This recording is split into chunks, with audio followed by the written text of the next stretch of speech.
श्री स्वामी समर्थांची कृपा दिसत नाही, पण मनाला जाणवते.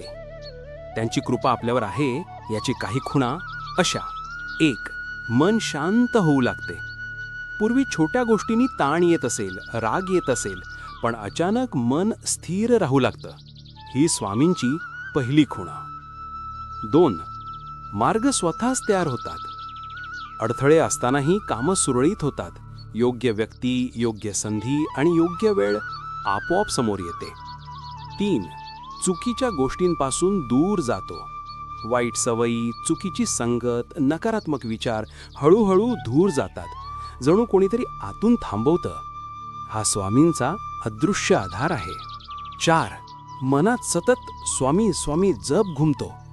कारण नसताना मनात स्वामींची आठवण येणे म्हणजे स्वामी स्वतः तुमचं मन वळवतायत. 5.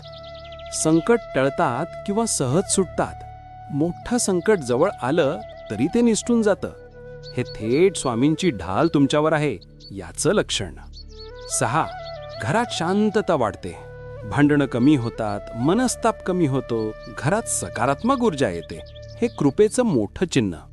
7. अंतःकरण उजळतं. चांगलं करण्याची इच्छा वाढते. सेवा करण्याची भावना जागते. ही स्वामींचीच प्रेरणा. थोडक्यात स्वामींची कृपा म्हणजे चमत्कार नव्हे, तर मन, परिस्थिती आणि जीवन योग्य दिशेने बदलत जाणे. जिथे श्रद्धा आणि सद्विचार, तिथे स्वामींची कृपा नक्की असते.